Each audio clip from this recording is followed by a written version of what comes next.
Kita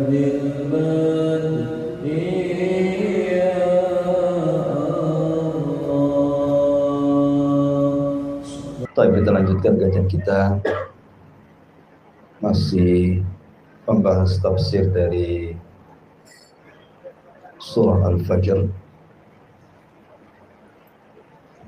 dan kita masuk pada ayat ke-17. A'udzubillahi minasyaitonir rajim. Bismillahirrahmanirrahim. Kalla bal la tukrimunal yatim wa la tahadduna ala ta'amil miskin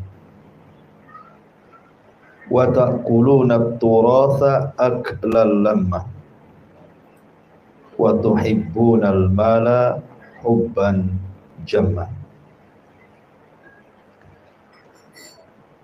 Allah Subhanahu wa ta'ala berfirman, sekali-kali jangan seperti itu. Bahkan kalian tidak pernah memuliakan anak yatim, dan kalian tidak saling mengajak memberi makan fakir miskin, sedangkan kalian memakan harta warisan dengan cara mencampurkan yang halal dan yang haram. Kemudian kalian mencintai harta dengan kecintaan yang berlebihan.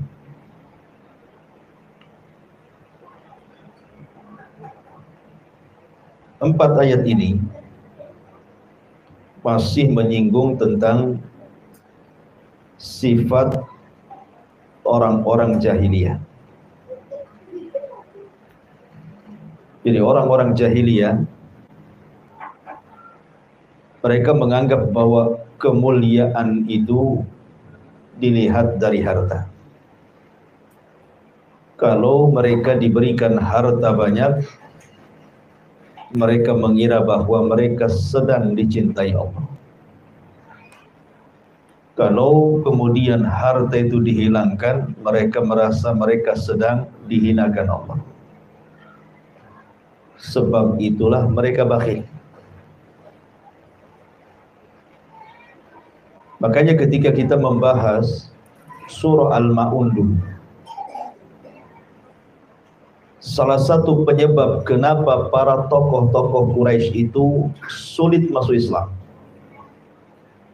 karena dalam hati mereka tidak ada rahmat, tidak ada kasihan. Dan itu diperlihatkan dan dipertontonkan oleh pembesar Quraisy kepada anak-anak yatim dan fuqara wal masakin. Ketika Abu Jahal, ada yang mengatakan Umayyah dan ada juga yang mengatakan tokoh yang lainnya dari tokoh-tokoh Quraisy, sedang menyembelih seekor unta. Kemudian datang anak yatim tidak menggunakan pakaian dan meminta sedikit dari daging unta ini. Tapi kemudian malah diambilnya tongkat dan didorongnya anak yatim sampai terjatuh, kemudian menangis dan lari ketakutan. Sebab itu Allah turunkan ara'aital ladzi yukadzibu biddin fadzalikal ladzi yad'ul yatim wa la yahuddu 'ala ta'amil miskin. Tidakkah kau lihat para pendusta agama itu? Mereka adalah orang-orang yang menghardik anak-anak yatim dan tidak mengajak manusia untuk memberi makan fakir miskin. Kalau seandainya para pembesar itu memiliki sedikit rahmat saja, mau membantu para fuqara wal masakin, tentu cahaya hidayah akan masuk ke hati-hati mereka. Tapi ketika dihilangkan perasaan rahmat, berubahlah menjadi keras hatinya. Dan ketika keras itulah sulit hidayah masuk. Itulah perangai orang-orang Arab. di mana mereka berbangga dengan harta yang kemudian dengan kebanggaan itu mengarah kepada kebakhilan. Lah salah satu bentuk bakhil di sini Allah Subhanahu wa taala mengatakan kalla bal la tuqrimunal yatim. Kali jangan seperti itu. Bahkan kalian tidak pernah memuliakan anak yatim. Disebut yatim itu barang siapa yang meninggal ayahnya, bukan ibunya. Kalau bahasa kita, kalau meninggal ibu disebut piatu gitu. Tapi dalam Islam tidak ada, yang ada yatim saja. Yatim itu anak yang ditinggal mati oleh ayahnya. Kenapa? Karena biasanya kalau seandainya ayahnya masih hidup dan yang meninggal ibundanya, kemudian ayah ini menikah lagi dengan ibu yang lainnya, kebiasaannya biasanya menyayangi anaknya. Biasanya, walaupun ada juga ibu tiri yang menyiksa anak tirinya sampai keluar lagi. Tapi umumnya biasanya ibu tiri itu sayang dengan anak tirinya karena dia menghormati suaminya.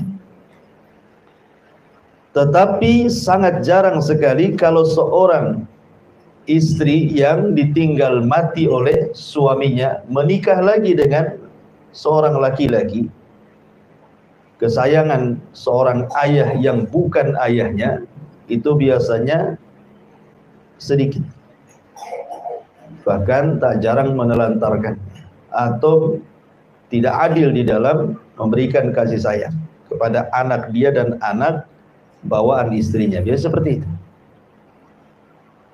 Makanya kemudian dalam Islam orang yang mati ayahnya itu disebut yatim, karena tulang punggungnya sudah tidak ada lagi. Walaupun ada yang kemudian melebarkan definisi yatim itu, bukan hanya sekedar ditinggal mati ayahnya saja. Bahkan kalau seandainya kemudian ayahnya meninggalkan dia setelah menceraikan ibunya, kemudian pergi antah berantah dan tidak bertanggung jawab kepada anaknya dan juga kepada istrinya, pergi begitu saja, itu juga ada yang mengatakan berarti anak itu disebut yatim karena tidak ada tanggung jawab orang tuanya. Bahkan terkadang yang seperti ini ayahnya masih hidup tetapi ditinggalkan setelah bercerai dengan istrinya. Terkadang kondisinya lebih parah dibandingkan yang betul-betul ditinggal mati oleh ayahnya. Karena ada juga yang ditinggal mati ayahnya, ayahnya punya warisan. Sehingga kemudian anaknya itu dapat warisan dari harta ayahnya kan gitu. Tapi kalau ayahnya masih hidup setelah cerai dengan pasangannya kemudian pergi entah berantah, dia tidak meninggalkan warisan. Terkadang hartanya diambil, kawin lagi dia. Sehingga anak itu kemudian terlantar bersama ibunya. Tetapi definisi di dalam syariat bahwa yatim itu kalau ditinggal mati ayahnya, karena ayahlah yang bisa melindungi anaknya dan sebagai tulang punggungnya. Kita tahu bahwa di antara keistimewaan memuliakan anak yatim itu bukan sekedar untuk memperbaiki diri kita saja, tetapi juga memperbaiki anak keturunan kita. Tentu memperbaiki kita maksudnya melembutkan hati. Karena siapa yang keras hatinya kata Rasul, maka lembutlah kepada anak yatim, niscaya Allah lembutkan hatinya. Adapun memperbaiki keturunan, karena kalau kita berbuat baik kepada anak yatim orang lain, kalau seandainya kita sudah tua, sudah tidak bisa apa-apa, maka anak-anak kita akan berbuat baik kepada kita. Tapi kalau seandainya kita jahat kepada anak yatim, jangan salahkan anak-anak kita jahat kepada kita. Kama tadinu tudan, kaidahnya. sebagaimana kita memperlakukan anak yatim dengan cara seperti itu, maka anak-anak kita juga akan memperlakukan kita yang sama sebagaimana kita memperlakukan anak yatim. Jadi faedahnya besar gitu ya. Kalau kita sayang dengan anak orang lain, terutama anak-anak yatim, maka itu akan diwariskan kepada anak-anak kita sehingga anak kita sayang dengan kita. Bahkan kalau kita memuliakan anak-anak yatim itu sebenarnya kita sedang membuat masyarakat yang penyayang. Sebab kalau seandainya anak-anak yatim itu tidak ditolong, dibiarkan begitu saja, kemudian mereka menjadi jahat, kemudian dendam kepada orang-orang kaya, maka masyarakat akan rusak. Tapi kalau seandainya kita tampung mereka, kemudian kita tarbiyah mereka sehingga mereka menjadi orang yang baik, maka boleh jadi setelah mereka dewasa, kemudian kaya, mereka pun akan berlaku hal yang sama. Sehingga masyarakat ini akan jadi baik. Tapi kalau membiarkan, sama saja kemudian menciptakan kegaduhan di masyarakat.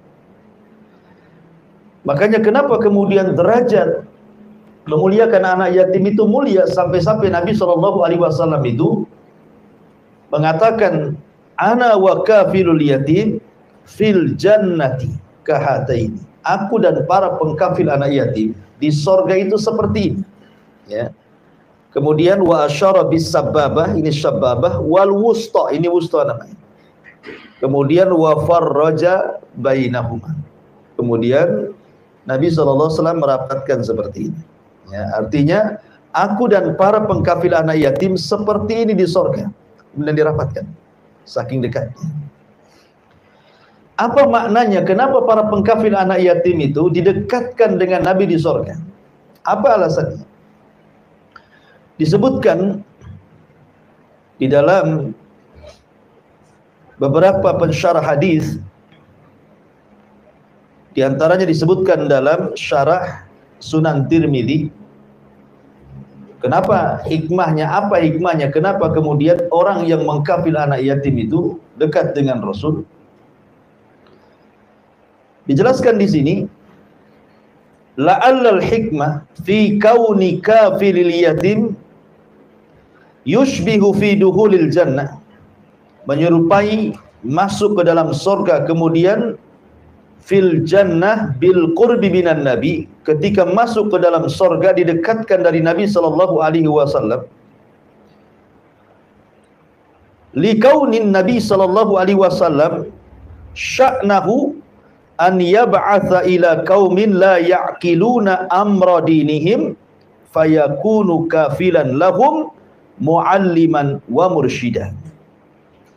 Karena Nabi sallallahu alaihi wasallam di antara tugasnya adalah saat diutus oleh Allah untuk menyampaikan risalah Allah kepada sebuah kaum, itu diutus kepada kaum yang tidak berakal. La ya'qiluna amra dinihim, tidak paham dengan perkara agama mereka. Maka dengan kemudian Nabi SAW mengajarkan agama dan mengarahkan manusia, menunjukkan Rasul mengkafil manusia dengan mengajarkan wahyu, mengarahkan kepada kebaikan. Hakikatnya Rasul sedang mengkafil umatnya. Lah begitu juga para pengkafil anak yatim. Anak yatim ini kan belum balik, artinya belum berakal, belum paham tentang agama. Bahkan tidak paham juga tentang dunia. Jadi kalau seandainya kita ajarkan, bukan hanya kita berikan nafkah, kita ajarkan dia ilmu, kita arahkan dia kepada kebaikan, kita ajarkan adab-adab, maka seolah-olah posisi kita sama dengan posisi Nabi. Ya, kalau Nabi mengajarkan, mengarahkan umatnya dan mengkafil mereka. Kalau pengkafil anak yatim, menjaga anak yatim, mengajarkan dan mengarahkan juga. Jadi ada kemiripan di sini. Makanya karena ada kemiripan, maka para pengkafil anak yatim itu, kata Nabi, seperti ini di sorga dengan saya. Itu ada salah satu yang mencoba untuk menggali hikmahnya. Kenapa pengkafil anak yatim itu ada kedekatan? Bahkan ketika Nabi SAW membuka pintu sorga, kan manusia tidak bisa masuk sorga itu, karena di antara syafaat khusus Rasul itu, Tidak ada yang bisa memasukkan manusia ke dalam sorga kecuali Nabi. Bahkan para Nabi sendiri tidak bisa masuk sorga, karena pintunya tidak bisa dibuka. Yang bisa membuka pintu sorga kan cuma Nabi. Karena Rasul yang mengatakan, Ana awwal man aftatihu babal jannah. Sayalah orang yang pertama kali membuka pintu sorga. Tiba-tiba kemudian ketika Rasul hendak melangkah ke dalam sorga, ada seorang wanita yang hampir mendahului Nabi. Kemudian dicegah. Kemudian Nabi SAW bertanya, siapakah? Kenapa engkau hendak mendahului diriku masuk ke dalam sorga? Maka wanita ini mengatakan, saya adalah seorang yang mengkafil banyak anak yatim. Coba bayangkan sampai mau mendahului Rasul masuk sorga tuh. Ya, ibu yang senantiasa mengkafil anak yatim, menunjukkan bahwa keutamaan yang besar bagi para pengkafil anak yatim. Ma'asyiral muslimin yang dimuliakan Allah Subhanahu wa taala. Bahkan dalam sebuah hadis yang dikeluarkan Abu Ya'la dan juga At-Tabrani serta Imam Ahmad dengan sanad yang hasan, man dhamma yatiman bainal muslimin fi ta'amihi wa syarabihi hatta yastaghniya anhu wajabat lahul jannah.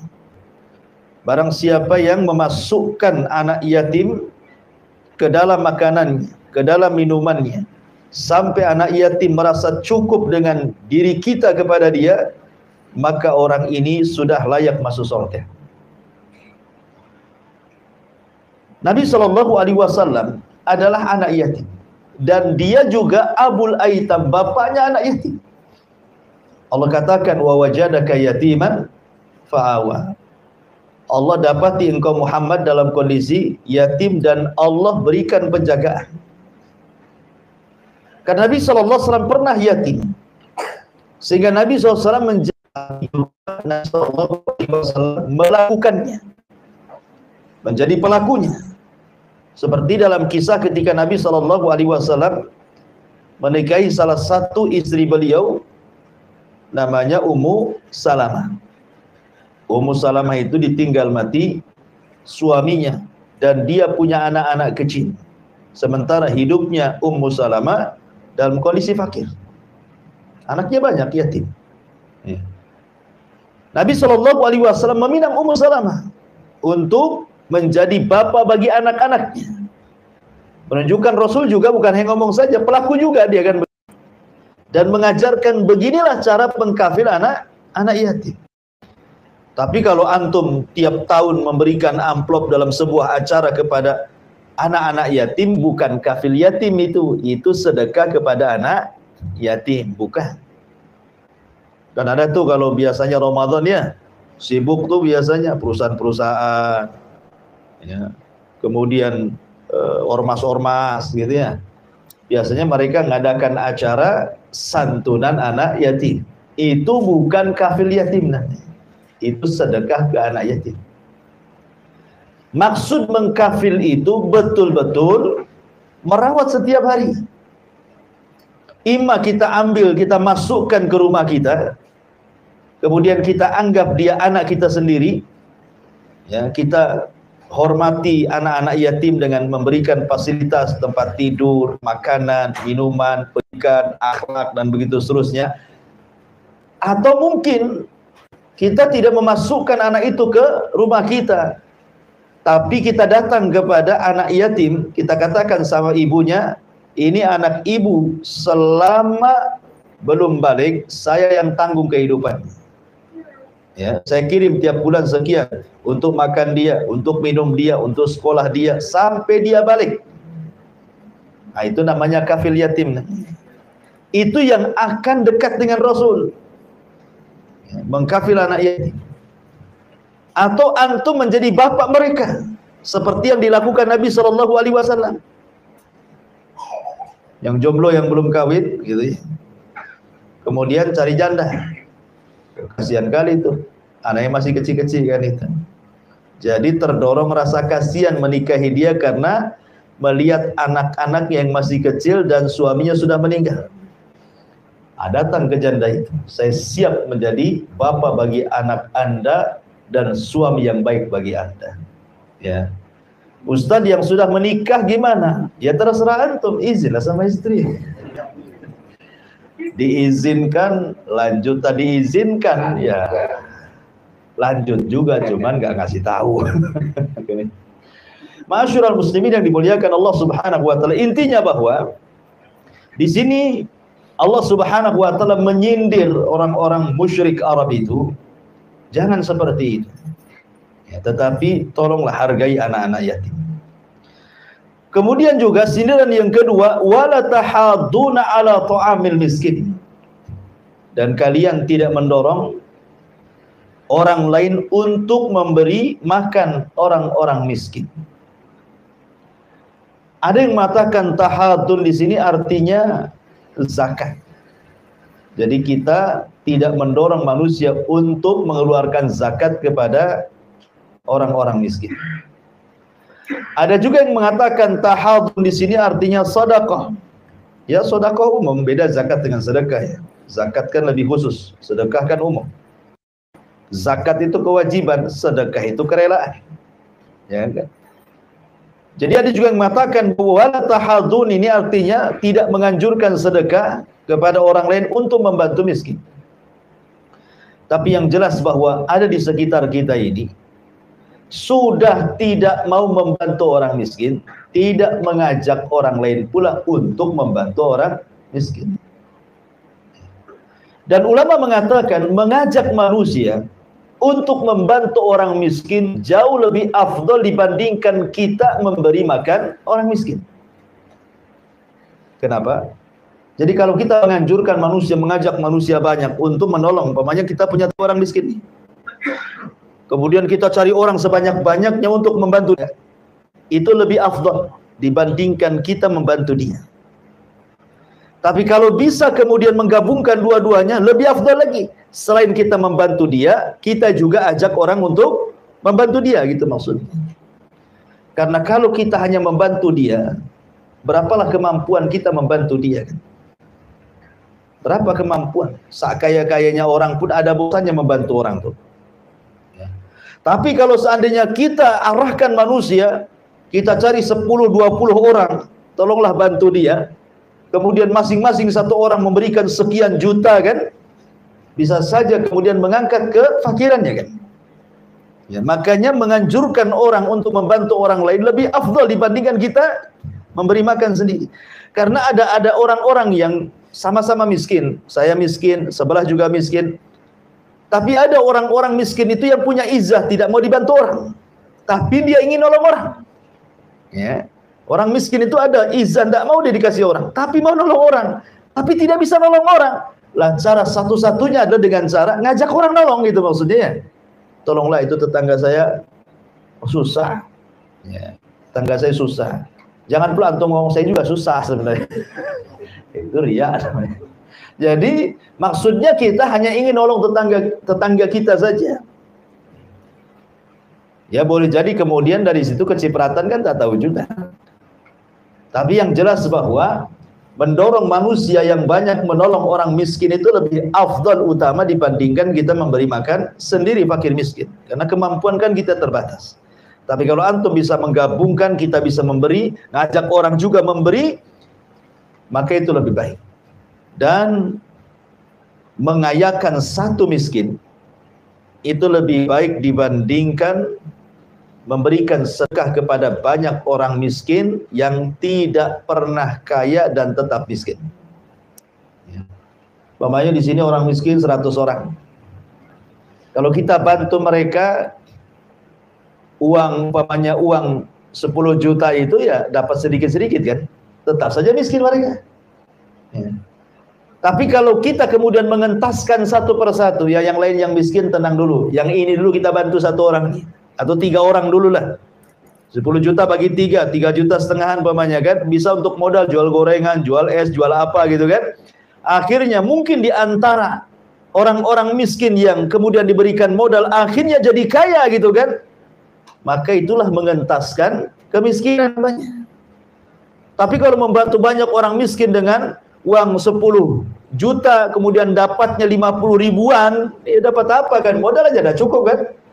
Ya, makanya mengentaskan 1-2 orang miskin lebih afdal dibandingkan membantu banyak orang miskin tapi tidak dientaskan dari kemiskinan. Makanya di sini Allah mengatakan wala tahudduna ala ta'amil miskin. Orang-orang Arab jahiliyah, orang-orang para pembesar Arab itu mereka tidak mau menganjurkan manusia untuk membantu fakir miskin. Makanya di zaman dulu bagi mereka miskin itu sebuah kehinaan. Jadi mereka orang-orang jahiliyah memandang orang miskin itu orang hina, gitu ya. Dan memandang orang kaya itu orang mulia. Makanya kemudian mereka tidak mau dekat-dekat dengan orang-orang miskin. Bahkan ada para pembesar yang datang kepada Nabi SAW dan hendak masuk Islam itu mensyaratkan agar agama Rasul itu dipenuhi orang kaya dan orang-orang lemah itu dikeluarkan dari agamanya. Seperti Bilal, Obab, ya, Zunairah dan yang lainnya gitu ya. Disuruh dikeluarkan dari agama Rasul biar orang-orang musyrik yang kaya yang bergabung. Tapi Allah Subhanahu wa taala turunkan ayat. Ya, jangan kau usir orang-orang yang lemah yang setiap pagi dan petang mereka senantiasa berzikir kepada Allah Subhanahu wa taala. Wala tahuddu ala ta'amil miskin. Kemudian wa ta'kuluna turatha aklan lamma. Dan kalian memakan harta waris dengan cara mencampur adukan. Karena di zaman jahiliyah wanita tidak dapat waris. Di zaman jahiliyah itu yang dapat waris hanya laki-laki. Wanita itu tidak punya nilai. Baru setelah datang Islam, baru kaum wanita dihargai. Harusnya bersyukur para wanita hari ini dengan adanya Islam. Seandainya Islam tidak ada, kemudian tradisi jahiliyah masih ada, tentu tidak ada harganya seorang wanita. Tiba-tiba di zaman sekarang wanita sudah dimuliakan dengan Islam, mau pula mereka meneriakkan emansipasi kebebasan wanita, ingin kayak jahiliyah lagi. Ya. Jadi orang-orang jahiliyah seperti itu, tetapi juga masih ada juga di negeri kita kan. Di negeri kita itu ada beberapa tempat itu yang aneh. Kadang-kadang laki-laki yang tak dapat. Ya kan? Ada tuh di sebuah daerah itu semua harta waris untuk perempuan. Jadi kalau orang tuanya meninggal, laki-lakinya terusir dari rumah. Kasihan dia. Ya. Harusnya dia dapat banyak, dia pula kemudian terusir dari rumah orang tuanya, nggak dapat apa-apa. Tapi juga ada di sebagian tempat yang juga berusaha yang laki-laki itu menguasai warisnya wanita, dan itu kebanyakan. Kebanyakan apalagi kalau seandainya laki-laki ini yang paling tua dari keluarga. Oh, dia yang paling banyak dapatnya. Sudah bagiannya dapat, ngambil pula bagian adik-adiknya. Nah, itu tradisi jahiliyah itu. Karena tradisi jahiliyah itu mencampur adukan antara harta halal dengan harta haram dari harta waris. Yang harusnya dibagi secara syar'i, dia tidak membagi secara syar'i, artinya dia memakan hak orang lain kan? Itulah maksudnya memakan harta waris secara haram, karena tidak diberikan kepada yang punya haknya, sehingga dia memakan dengan cara haram. Ya. Hakikatnya mencuri harta orang, dimakan dia. Dan dia tidak tahu, boleh jadi yang dicuri itu hartanya orang miskin, kan mungkin dia tahu kan kondisi saudara dia kan, satu kandung, bagaimana ekonominya, boleh jadi dia punya anak yatim, dan begitu seterusnya kan. Makanya di sini Allah singgung, wa ta'kuluna turatha aklan lam. Dan bahwa harta waris itu biasanya tidak berkah, karena didapat dengan cara mudah, maka hilangnya pun dengan cara mudah biasanya harta waris. Ada orang yang dapat tanah seluas-luasnya dari orang tua,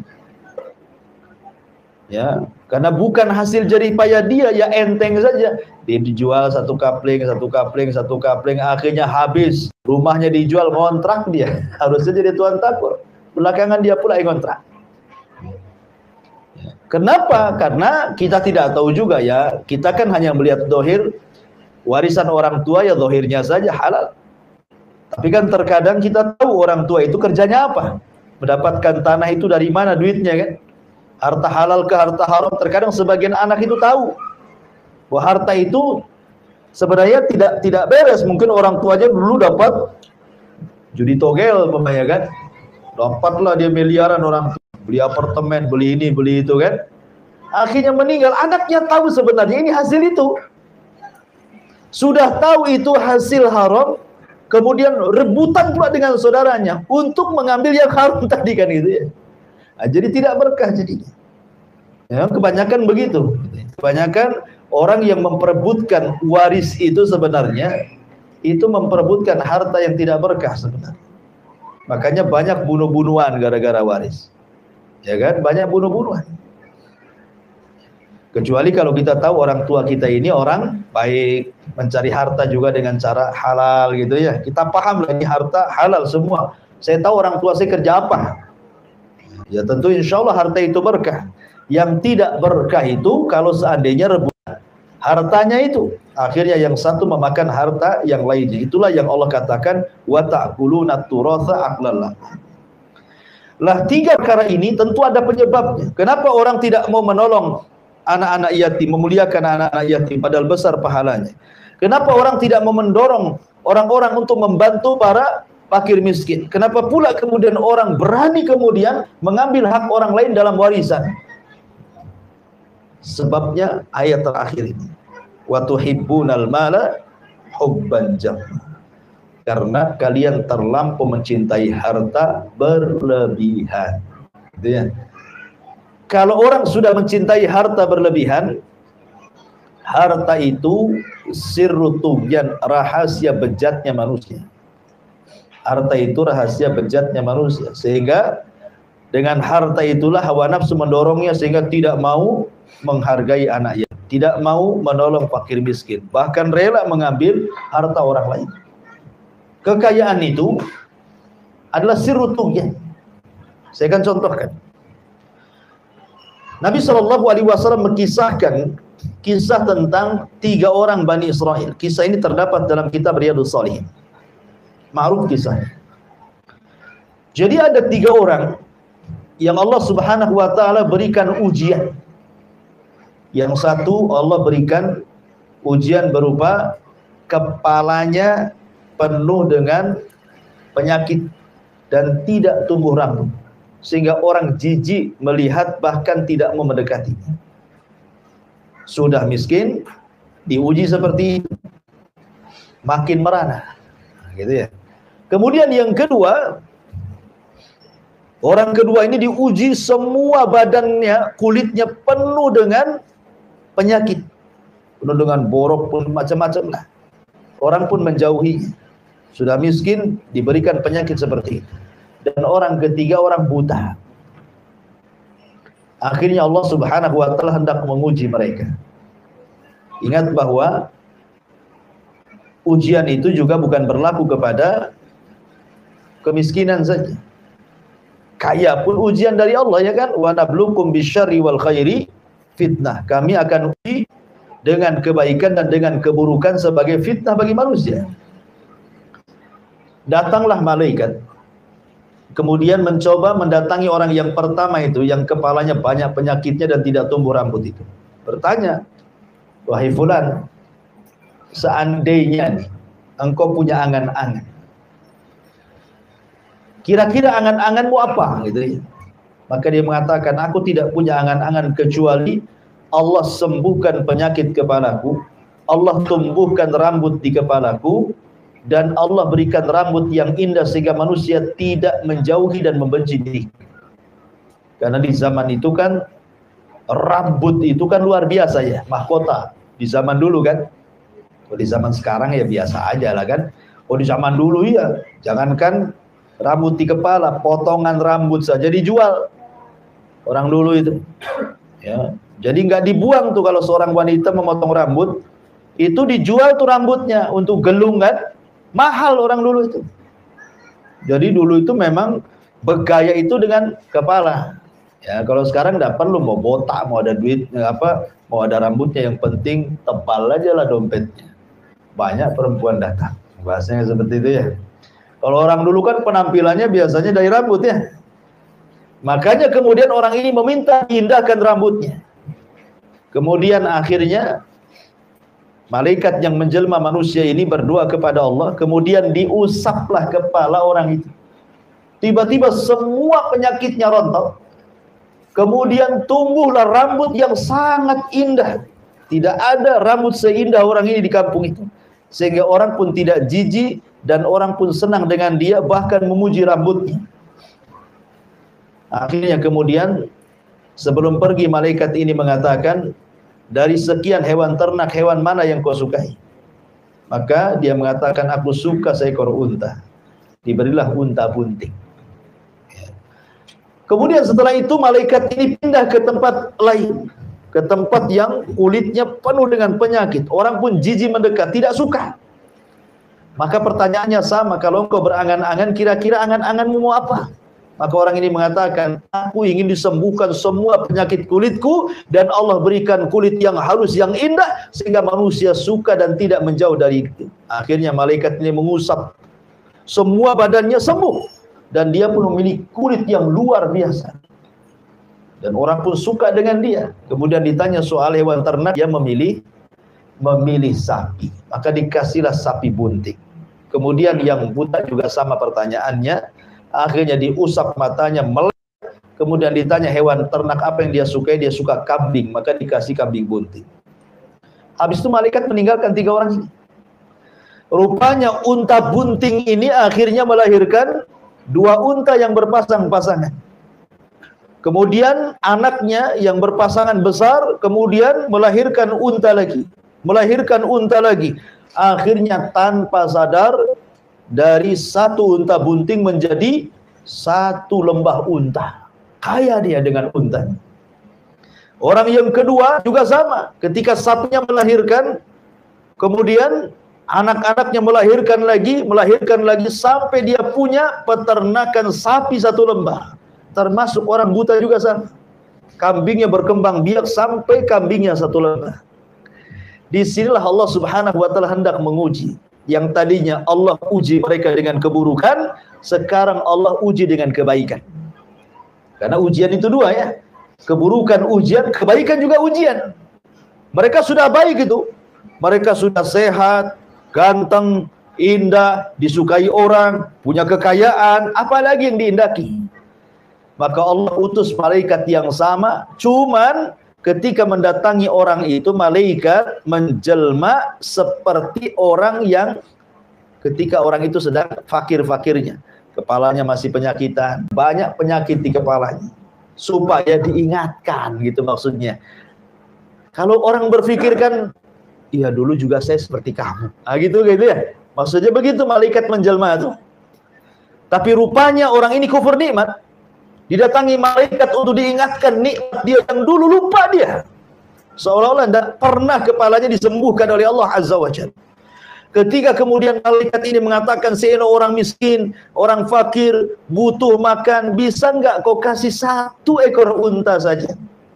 Kemudian dia mengatakan, enak saja, ini unta warisan dari orang tuaku. Kufur nikmat dia, tidak menasabkan kepada Allah. Ini dibilang warisan katanya. Ya. Dia kufur nikmat. Akhirnya kemudian malaikat ini mengatakan, tahukah kamu siapa saya? Sesungguhnya saya malaikat yang dulu pernah turun kepadamu. Karena engkau kufur nikmat, maka kau akan dicabut oleh Allah nikmat. Akhirnya selang beberapa waktu, kemudian untanya mati semua, dan dia pun penyakitnya dibalikkan lagi, sehingga orang-orang benci lagi kepada dia.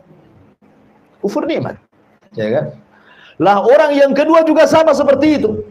Menasabkan nikmat bukan kepada Allah, dan tidak pernah dia merasa disembuhkan Allah. Kufur-kufur sakufur-kufurnya nikmat. Akhirnya Allah kembalikan lagi penyakitnya, Allah semua matikan sapinya. Miskin lagi, kulitnya penuh dengan borok lagi. Orang tidak suka mendekati dia. Hanya orang yang ketiga, orang buta itu. Orang buta ini bersyukur. Ketika malaikat ini datang pura-pura jadi orang buta, maka orang buta ini terkenang dulu waktu dia buta. Sehingga ketika malaikat ini mengatakan, bisakah kau mintakan 1 kambingmu saja untuk diriku? Kata orang buta yang sudah sembuh, jangankan 1 kambing, 1 lembah kambing saya kasihkan kamu.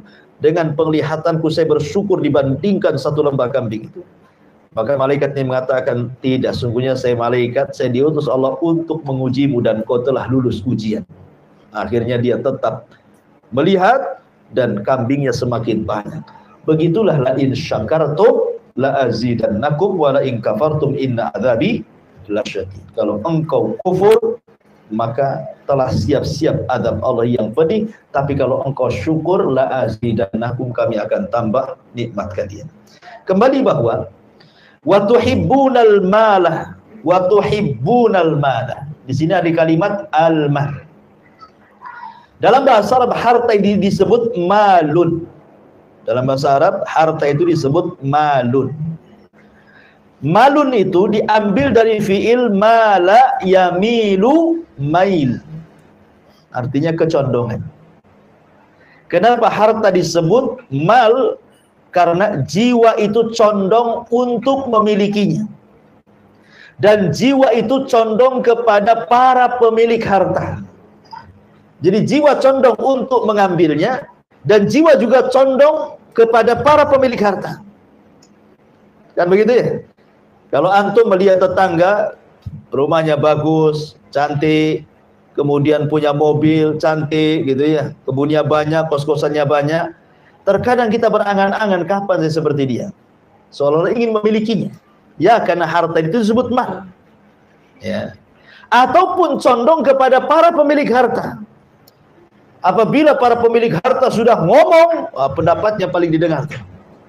Ya kan? Kalau orang yang punya pemilik harta sudah bicara, paling didengar dia. Pemanya di masjid ngadakan rapat antara Pak Imam, kepala yayasan, dan para penyumbang. Dibuka rapat hari ini. Kemudian kata Pak Imam, sebaiknya begini. Kenapa begitu? Karena ada dalilnya, Quran, Sunnah, bla bla bla bla. Dibantah sama muhsinin. Oh, enggak bisa. Kalau nggak ikut saya, berhenti saya sumbangan. Akhirnya apa? Akhirnya Pak Imamnya dipecat. La ilaha illallah. Coba. Pak Imam yang dipecat. Alasannya Pak Imam kan bisa dicari, tapi yang nyumbang susah nyari. Nah, kan gitu ya. Biasanya alasannya seperti itu, karena memang harta itu disebut harta mal. Orang cenderung gitu ya. Ya, mal itu, makanya kenapa Imam Syafi'i rahimahullah ta'ala mengatakan, ra'aitun nas qad malu ala man indahu malun wa ma la indahu malun fannasu anhu qad malu.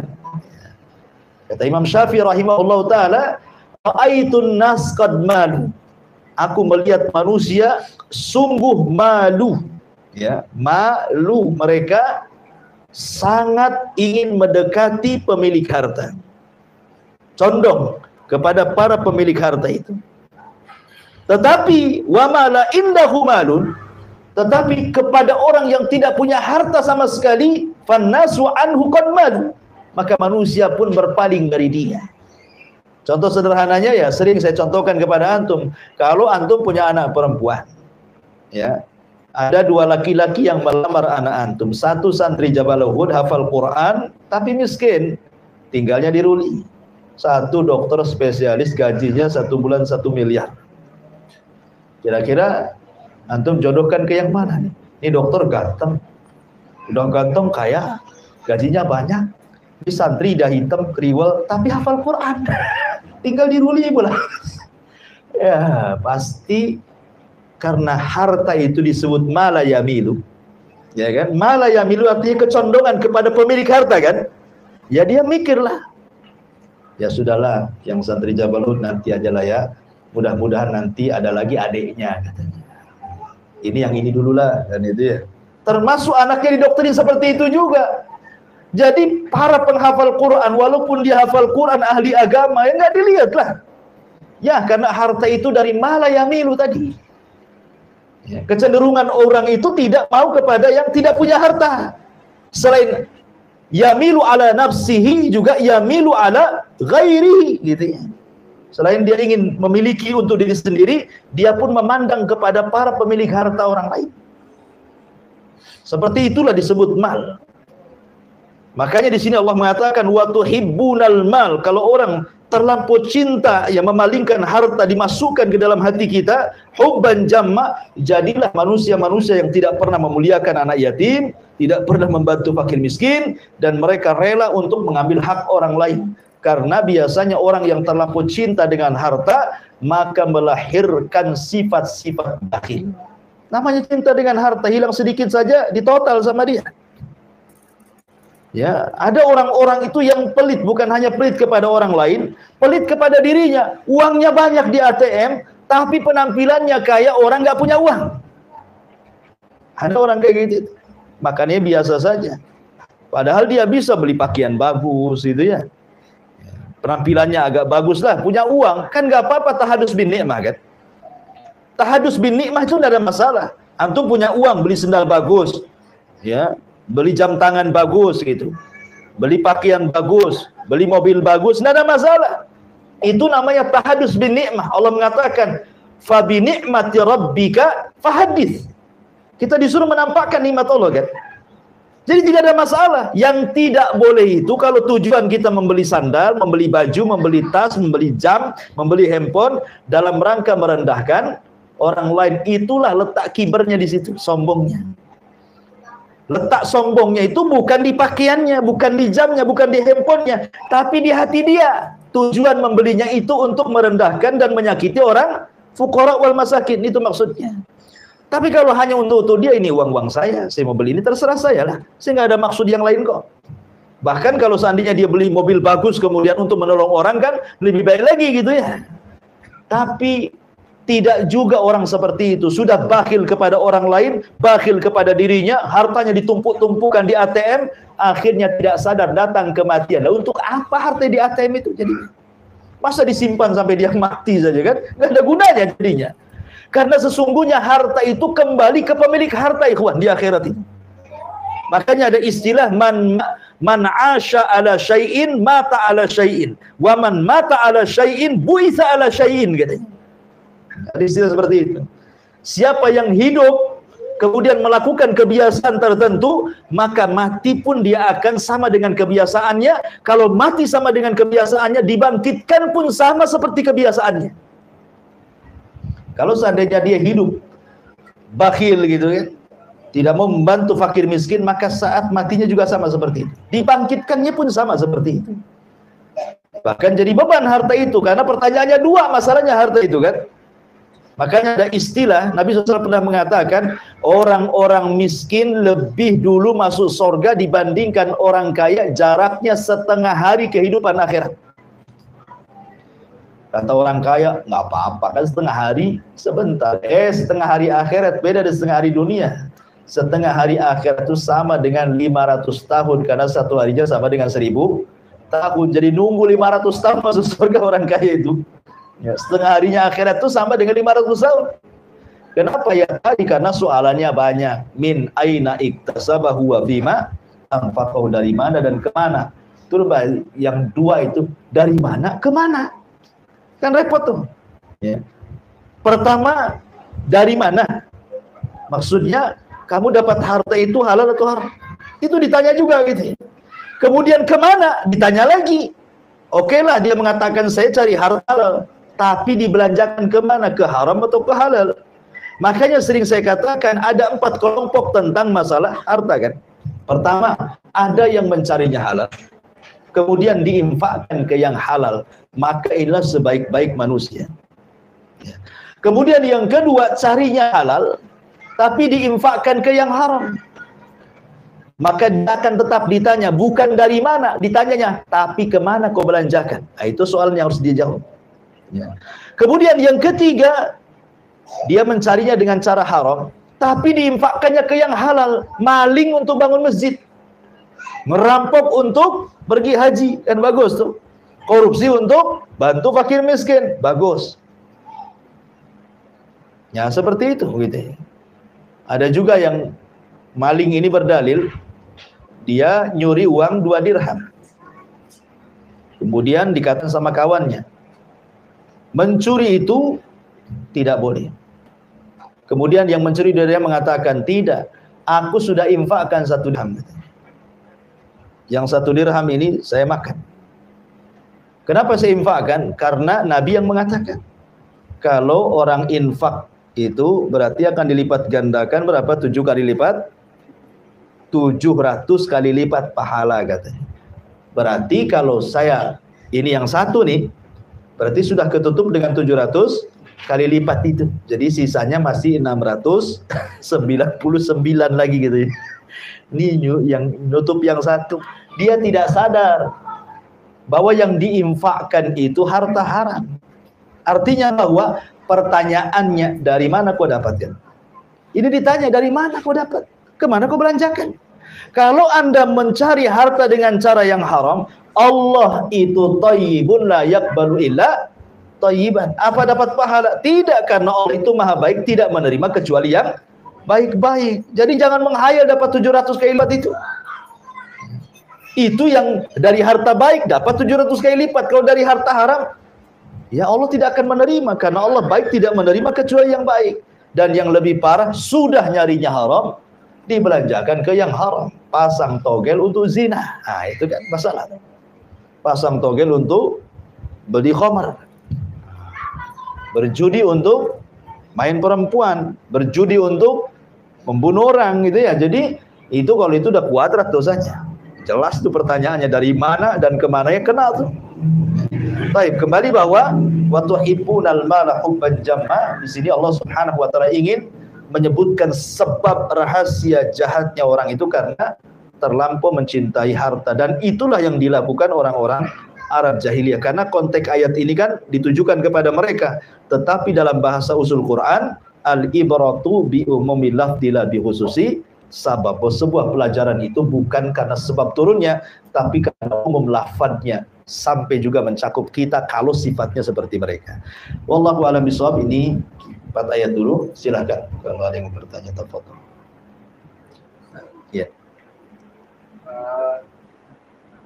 Jadi kalau ada seorang anak saja yang tinggal pergi sama bapaknya, Oke. apakah anak itu menjadi kewajiban dari pamannya atau kakeknya dari pihak bapaknya, dan apakah si pamannya atau kakeknya itu berdosa jika tidak menafkahi si anak tadi? Tapi si paman sama kakeknya tadi udah nasihatin bapaknya untuk menafkahi si anak tadi. Maksudnya ini peristiwanya bercerai gitu, itu gimana? Ya. Suami istri bercerai, kemudian bapaknya pergi entah kemana. Akhirnya istri dan anaknya terlantar. Kewajiban siapa ini? Gitu pertanyaan antum kan? Ya sudah, alhamdulillah. Ya kembali bahwa kalau seorang wanita tidak punya suami, maka dia kembali ke keluarganya. Kembali ke keluarganya. Ya, artinya saudara-saudaranya harus menolong dia kalau dia tidak punya suami. Tapi kalau sudah punya suami, berarti tanggungan suami. Apanya dia susah, kan ada suami. Ya. Tapi kalau sudah tidak ada suaminya, berarti kewajibannya kembali kepada orang tuanya. Jadi anak wanita itu kembali kepada orang tuanya kalau masih ada orang tuanya. Kalau enggak, ya ikut pamannya. Dan kalau seandainya saudara-saudara laki-lakinya yang sekandung itu Allah berikan nikmat banyak, maka dia beri nafkah kepada saudaranya. Memberikan nafkah kepada mereka jauh lebih afdal dibandingkan membantu fuqara wal masakin. Karena mereka, antum dapat 2 perkara. Kalau membantu mereka, 1 membantu pahala sedekah, 1 pahala silaturahim, menyambung silah. Ya dapat silah dan dapat pahala sedekah.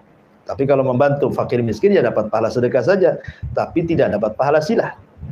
Ya, wallahu a'lam. Batas mengkapi yatim tadi, apakah sampai dia balik atau sampai dia mandiri? Sampai balik. Karena Nabi SAW mengatakan la aitama ba'dal bulugh. Tidak disebut anak yatim lagi kalau sudah balik. Berarti nanti titelnya bukan yatim, tapi bisa miskin, bisa fakir, kan itu ya. Jadi kalau antum ingin mengkafir anak yatim, itulah batasan syariat. Sebenarnya tidak lama. Kalau anak perempuan kan 9 tahun sudah balik. Kalau anak laki-laki 15 tahun sudah balik, kan gitu ya. Berarti kalau sudah 9 tahun anak perempuan, 15 tahun anak laki-laki, berarti antum sudah dapat pahala kafil. Kalau antum mau menambah lagi, berarti antum menambah pahala kafil menjadi pahala membantu fakir miskin, berubah. Ya. Dan tentu pahalanya berbeda, karena ada hadis Nabi SAW tentang masalah ini. Kata Nabi SAW, as-sa'i ala al-armalati wal miskin kal mujahid fi sabilillah wa kal qaimil ladzi la yaftur wa kas saimil ladzi la yaftur. Apa kata Rasul? Orang yang menolong hamba-hamba dari kalangan janda-janda miskin, ataupun orang-orang miskin, maka kedudukannya sama dengan orang yang berjihad di jalan Allah, dan sama dengan orang yang sholat malam tidak pernah futur, dan orang yang berpuasa tidak pernah berbuka. Bayangkan, membantu janda yang miskin gitu ya, ataupun orang miskin, kata Rasulullah, itu sama kedudukannya dengan mujahid, sama kedudukannya dengan orang yang sholat malam setiap malam dan tidak berhenti, sama kedudukan dengan orang yang berpuasa sunnah tidak pernah berbuka. Luar biasa tuh pahalanya ya, membantu orang miskin itu. Jadi itu pahalanya sudah beda lagi dari pahala mengkafil menjadi pahala mujahid, seperti orang sholat malam, seperti orang yang berpuasa. Jadi double pahalanya dia kalau mau meneruskan terus mengkafilnya. Wallahu a'lam.